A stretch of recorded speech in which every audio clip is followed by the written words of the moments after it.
예, 3월 20일 시황 브리핑 시작하겠습니다. 최근에 시장이 좀 강하게 올라갔었는데 FMC나 마이크론 실적 이 두 가지 재료는 어느 정도 반영이 됐죠. 이거 두 개 빼면 새로운 재료는 없잖아요. 그러니까 숨고르게 하게 되는 그런 이유가 됐고, 특히 외국인들이 대규모 선물 매수 들어온 다음에는 조금 쉬어가는 그런 모습이 나오게 되거든요. 거기에 따른 좀 후유증도 일부 있었다라고 봐야 될 것 같고, 삼성전자가 저항대였습니다. 오늘 장중 고점이 79,900원, 그러니까 8만전자 앞두고서 돌파할 수 있을까? 이런 어떤 신중함, 이런 것들도 일부 좀 가동이 된 것 같습니다.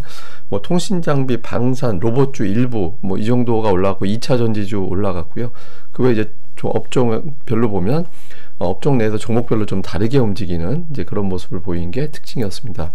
우선 재료를 보면 재료가 좀 반영됐다라는 측면이 있는 것 같아요. 오늘 마이크론 테크놀로지가 14% 급등을 했는데, 어제 우리 증시 돌아갈 때는 시간에도 18%가 급등을 했었거든요. 그러니까 이게 만약에 이거보다 더 올라서 한 20몇 % 올라갔다면 모를까, 어제 우리가 마이크론 테크놀로지가 급등할 거야 라고 미리 움직였는데, 미증시에서는 그거보단 조금 덜 올라갔잖아요. 그러니까 우리 증시가 삼성전자, SK하이닉스를 비롯한 반도체주들이 새삼스럽게 한 번 더 올라가기에는 쉽지 않은 그런 이제 이유였고, 또 하나는 이제 FMC 이후에 각국 중앙은행들이 금리 인하하는 또는 이제 금리 인상을 하려다가 많은 그런 움직임들이 나오고 있거든요. 스위스 중앙은행은 이제 금리 인하를 해버렸고, 영국은 동결했는데 예전에 금리 인상 할 거야 이런 의견 냈던 사람들도 동결로 바뀌어버렸고, 한 명은 인하로 바뀌었어요.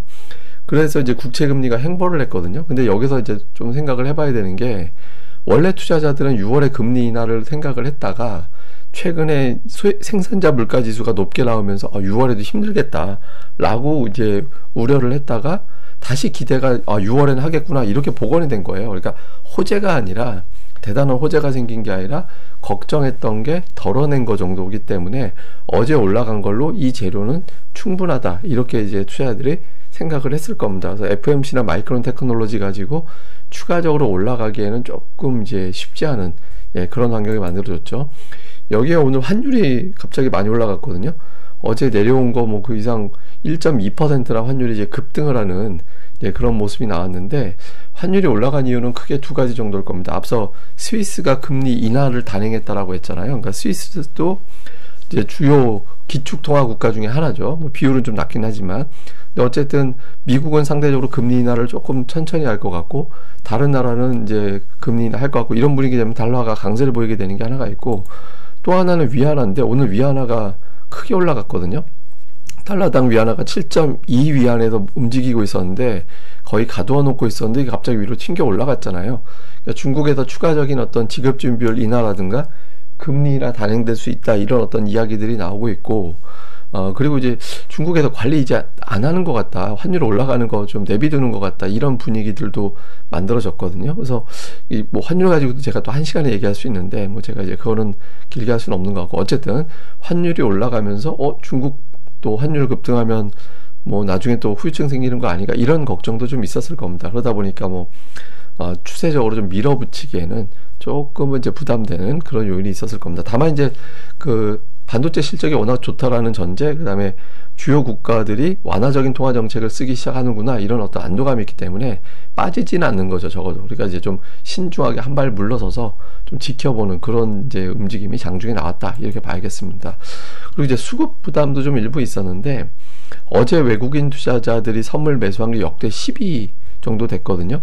근데 보면 어떤 통계가 있냐면, 당일날 그러니까 외국인이 대량으로 선물 매수할 때는 올라가는 용도로 사용할 때도 있고 떨어지는 걸 받는 용도로 사용하는 것도 있는데, 이제 특징이 뭐가 있냐면 한 두 차례 정도를 빼놓고는 선물 대규모 매수한 당일 플러스가 나면 다음 주에 마이너스가 나고, 마이너스가 나면 플러스가 나고 이런 경향이 있거든요. 그래서 이게 이제 올라가는 용도로 선물 매수를 써버리면 더 이상 선물 매수하기도 어렵고, 이게 또 단기성 어떤 자금일 확률이 높기 때문에 그 다음 주에는 좀 쉬어가는 경향이 있거든요. 근데 어쨌든 외국인 투자자 이 탑 10 내에서도 유난하게 가장 많이 올라갔잖아요, 당일 상승률이. 그러니까 다음 주에 숨고르기 할지도 모르겠다. 그러니까 대형주들이 좀 쉴지도 모르겠다. 제가 어제도 오늘 아침에도 계속 대형주는 단기적으로 조금 이제 변동성이 생길 수도 있을 것 같다라고 말씀드렸었는데, 그 내용 생각하시면 됩니다. 아마 그것 때문에 이제 대형주 오늘 시가총액 6위까지는 부진했거든요. 그래서 지수는 부진하고 상승 종목은 조금 많았지만 그렇다고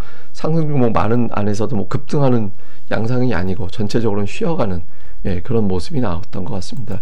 뭐 주요 종목은 삼성전자 8만원, 지난번 고점 이제 그 연중 최고점 8만원 딱 79,900원 이제 여기서 이제 고점이 만들어졌고, 현대차 같은 경우는 어제 많이 올라갔다가 오늘은 도로 빠져버리고, 근데 잘 보면 현대차는 그냥 박스권이에요. 23만원에서부터 26만원 사이에 이제 갇혀있는 그런 모습이고, 에코프로비엠이 은근히 좀 예쁘게 올라가죠. 저점과 고점이 높아지는. 근데 이제 딱 보면 중요한 저항대 왔습니다. 그러니까 200일선이 지난번에 돌파하다가 실패한 자리이기 때문에 에코프로비 최근에 이제 수급은 또 괜찮거든요. 그래서 다음 주에 2차 전지주는 이제 하나의 어떤 수급과 기술적인 고비가 올 것 같다. 그래서 이제 다음 주 에코프로비엠의 어떤 움직임 한번 살펴봐야 될 것 같습니다.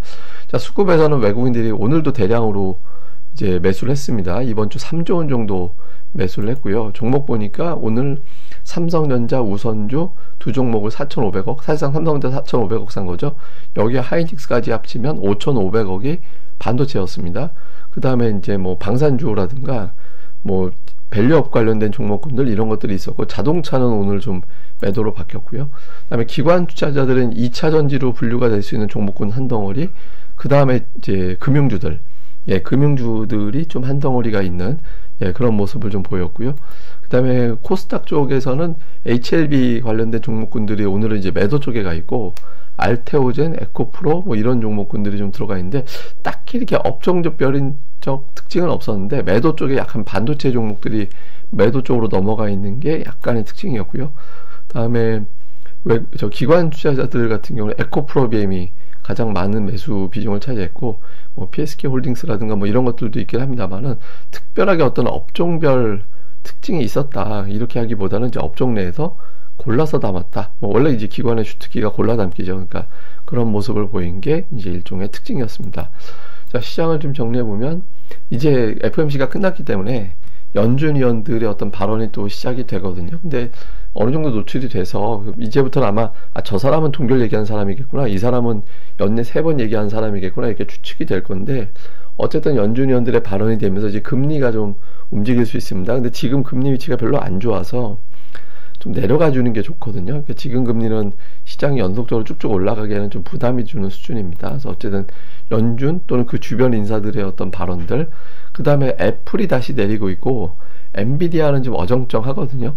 어제 같은 경우도 이제 엔비디아가 올라가긴 하는데 어정쩡하게 갇혀있죠. 근데 제가 엔비디아가 어정쩡한 이유는 설명드린 적이 있죠. 그러니까 젠슨 왕이 2시간 동안 브리핑한 게 뭔 말인지 못 알아들었다. 그래서 그걸 해석하는데 며칠이 좀 걸리는 것 같다.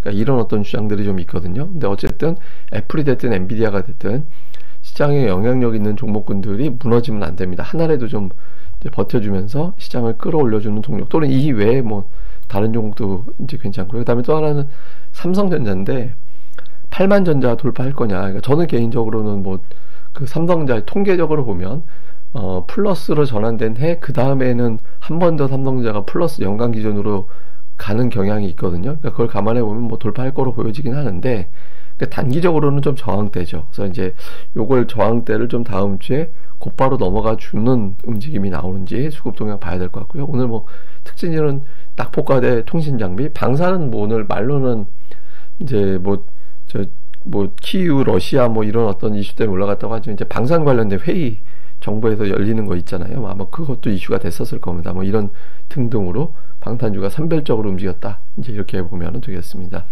자, 오늘은 제가 이걸 보여드리려고 하는데, 2023년 이후에 외국인 투자자들 수급 동향인데, 외국인들이 코스피 25조 원 매수했거든요. 그러니까 코스닥을 1조 4천억 정도 이제 매수를 했고, 그래서 외국인들이 되게 적극적으로 매수를 한 거예요.